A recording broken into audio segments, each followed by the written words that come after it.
Honorable members and delegates, today does not mark the end of our country's first democratic government, nor does it bring to an end the term that I have the profound privilege to be serving as president. The business of government continues for some months to come, and the high responsibilities which our Constitution confers on the President must still be exercised in the interest of our nation. But this day is a moment of deep significance for all of us, whom the people of South Africa have entrusted with representing their needs and interests, their aspirations and hopes. And so it comes to pass that we who have collectively accepted the role of political leadership of our nation today take leave of one another as members of this, our country's first democratically elected parliament, because the people of South Africa finally chose a profoundly legal path to their revolution. Those who frame and enact a constitution and law are in the vanguard of the fight for change.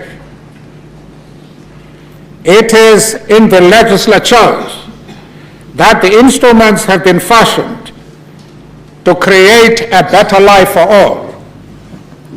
It is here that oversight of government has been exercised. It is here that our society in all its formations has had an opportunity to influence policy and its implementation. In brief, we have laid the foundation for a better life.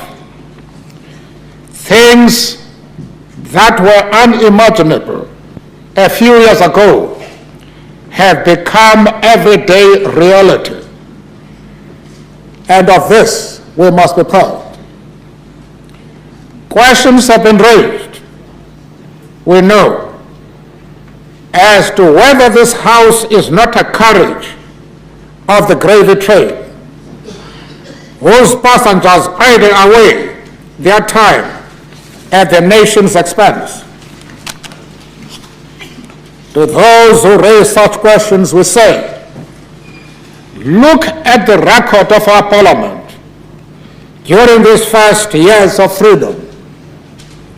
Look at the work of the nation's representatives when they formed themselves into a constitutional assembly with a breadth of consultation and public participation that few would have imagined possible, and in a spirit of unprecedented consensus seeking. It was here that a constitution was formulated and adopted to enshrine our people's deepest aspirations. Look at the 100 laws on average that have been passed by this legislature each year. These have been no trivial laws, nor mere adjustments to an existing body of statutes.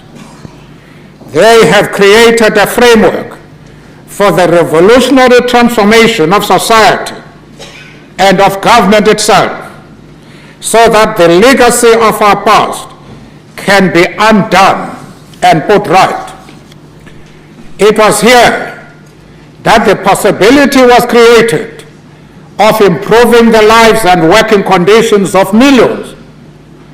Look at the work of the committees that have scrutinized legislation and improved it. posed the difficult questions of the executive and given the public insight and oversight of government as never before.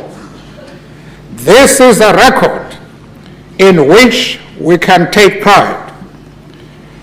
But even as we do so, we do need to ask whether we need to re-examine our electoral system so as to improve the nature of our relationship as public representatives with the voters.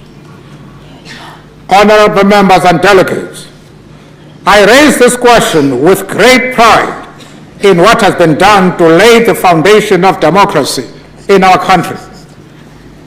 Personally, I dare to say that moments in my life have been few and far between when I have sensed the excitement of change as in this august chamber. Each historical period defines the specific challenges of national progress and leadership, and no man is an island. And for me personally, I belong to the generation of leaders for whom the achievement of democracy was the defining challenge. I count myself fortunate in not having had to experience the rigors of exile and decades of underground and mass struggles that consumed the lives of such giants as Oliver Tambo, Anton Lambert, Duma Nokwe, Moses Kotane and J.B. Marx, Robert Sobukwe and Zephaniah Mutupin, Oscar Mpeto, Lillian Ngoyi, Bishop Alpheus Zulu, Bram Fisher, Helen Joseph, Alex Laguma, Yusuf Dadu and Modi Michael. Unfortunately,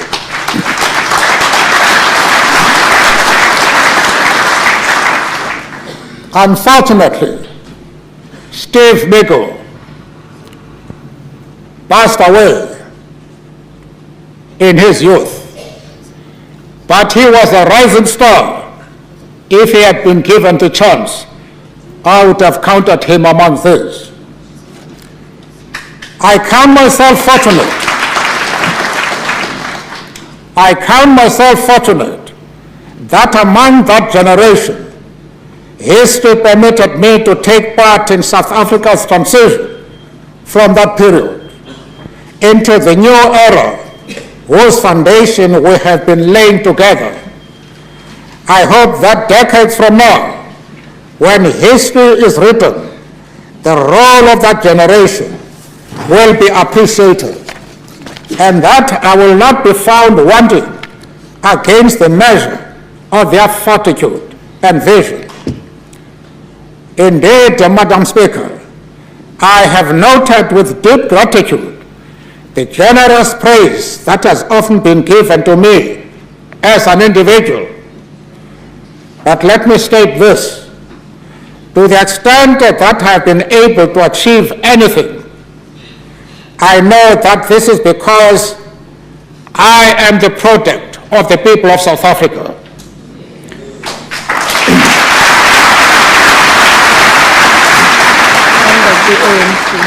I am the product of the rural masses who inspired in me the pride in our past and the spirit of resistance.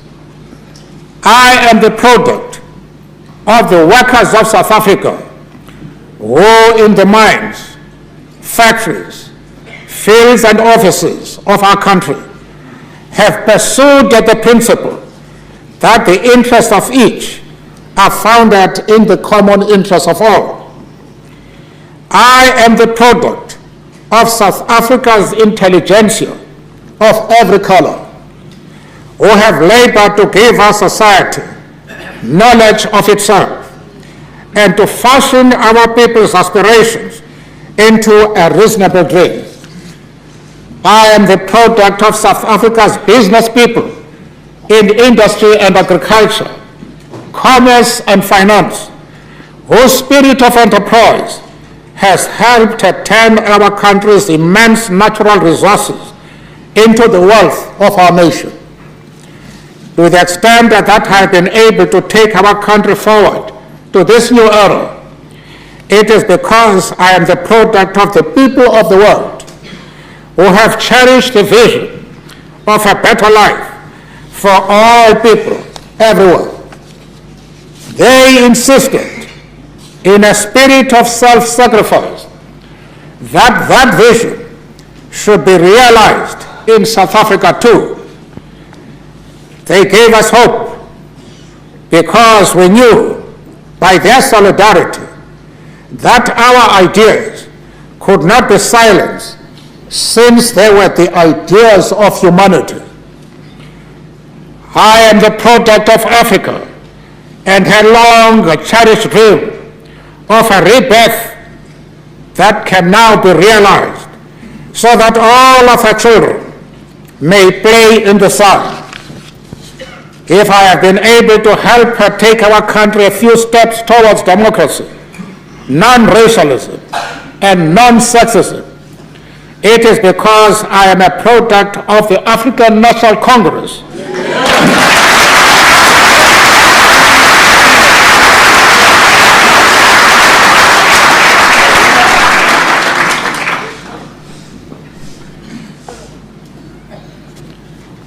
Of the movement for justice, dignity, and freedom that produced the countless stars in whose shadow we find our glory.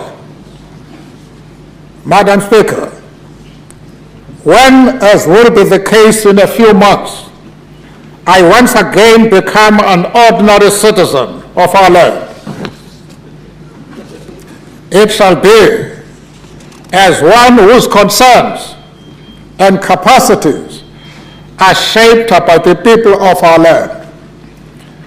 I will count myself as among the aged of our society, as one of the rural population, as one concerned for the children and youth of our country, and as a citizen of the world, committed, as long as I have the strength, to work for a better life for all people everywhere. And as I have always done, I will do what I can within the discipline of the broad movement for peace and democracy to which I belong. I will then count myself amongst the ordinary men and women whose well-being must in any country be the standard by which democratic government must be judged.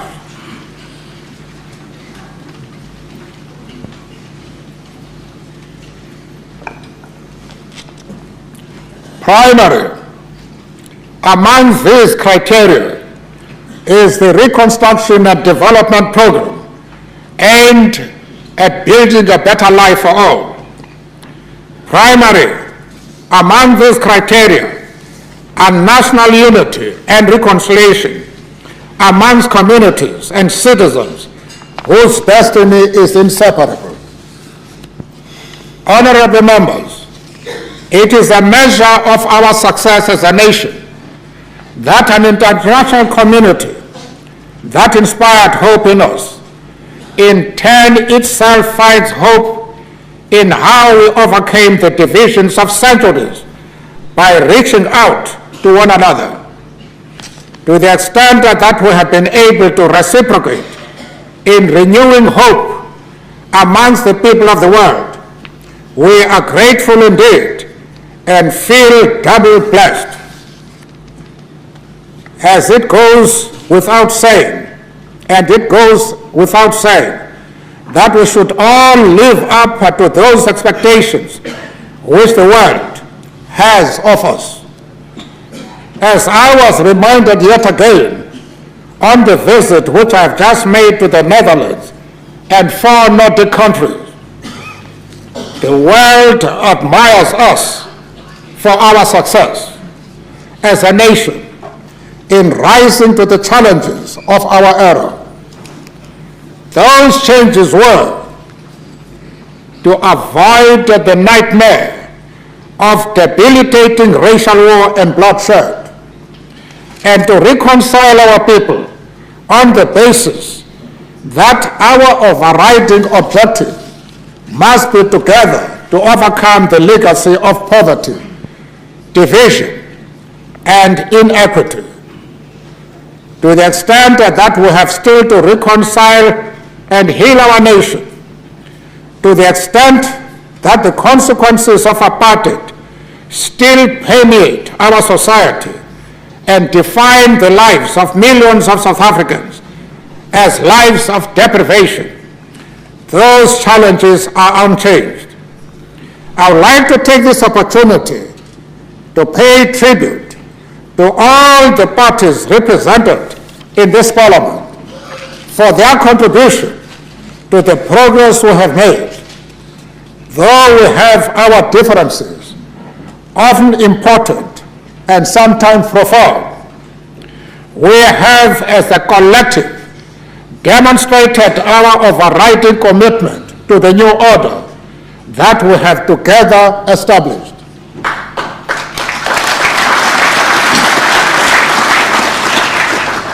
You have ensured that this Parliament is no rubber stamp in the hands of government, and you have given birth to a new democratic political culture.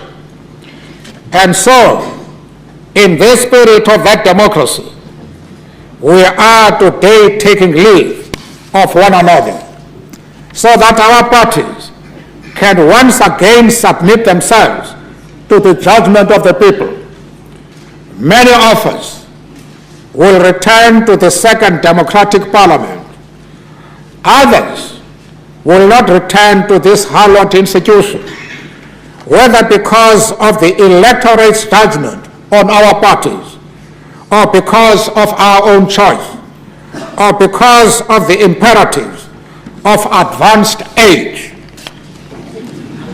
For my part,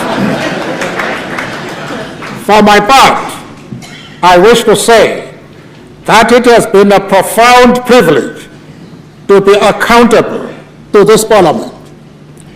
Though there is sadness in leave-taking, I am filled with contentment by the sounds of voices that I have heard in the many debates that I have attended in this National Assembly, in the Senate, and in its successor, the National Council of Provinces.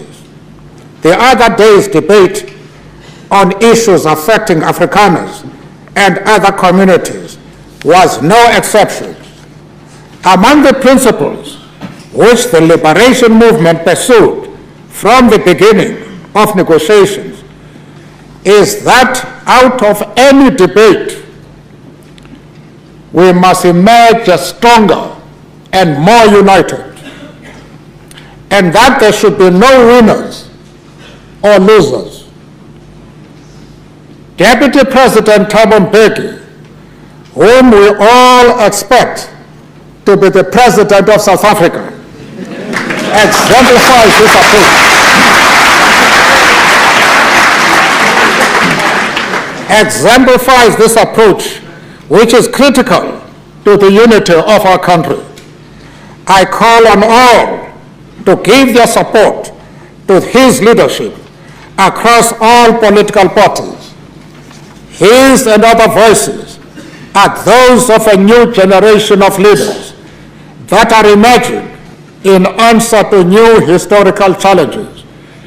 They are the voices of the good men and women who exist in all communities and in all parties, and who define themselves as leaders by their capacity to identify the issues that unite us as a nation.